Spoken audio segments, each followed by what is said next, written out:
Договорот од Преспа е храбар и фер компромис кој ќе ја стави Македонија на патот кон Европската Унија и НАТО и ќе ја осигура светла иднина, смета поранешниот председател на САД во обраќање до граѓаните на Република Македонија. Во писмо адресирано до македонскиот народ, кој го објави Атлантскиот совет во Вашингтон, Џорџ Буш пишува дека уште од првиот ден на македонската независност, Соединетите Американски држави се постојан пријател на земјата и граѓаните. Американскиот народ се восхитуваше на вашето мирољубиво издигнување од пепелта на Југославија.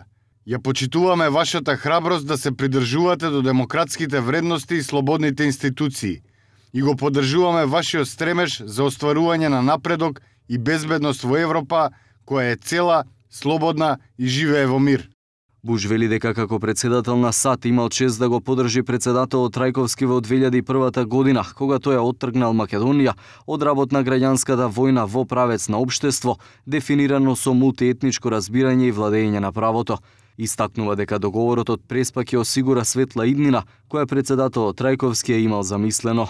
Ги повикувам сите граѓани на Македонија да учествуваат во носењето на оваа историска одлука и да гласаат на националниот референдум. После една деценија на пречки, сега имате моќта да напишете една нова и понадежна приказна за вас, за вашите деца, за вашите соседи и за вашата земја. Атлантскиот совет објави уште една статија напишана од поранешниот генерален секретар на НАТО Џорџ Робертсон, во која тој исто така упатува порака до македонските граѓани дека одлуката треба да биде донесена сега или никогаш. Ова е договор изграден на достоинство и на почитување на географијата и историјата.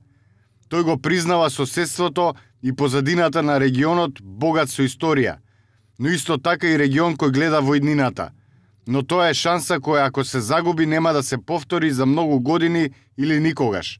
Застојот е прекинат, постои шанса за иднината, а надворешниот пријателски свет повикува на гласање на референдумот на 30 септември. Инаку утре премиерот Заев ќе отпатува во Вашингтон на билатерална средба со американскиот потпредседател Мајк Пенс. Средбата е на покана на вториот човек на САД, а двајцата ќе разговараат за напредокот на Република Македонија кон членството во НАТО. Пенс телефонски разговараше со Заев на 6 јули да му честита за, како што рекол од Белата куќа, историскиот договор со Грција. Двајцата се сретна и на самитот на земјите на Јадранската повелба во Црнагора во август минатата година, кога Пенс му пренесе на Заев дека Македонија може да смета на поддршката на САД.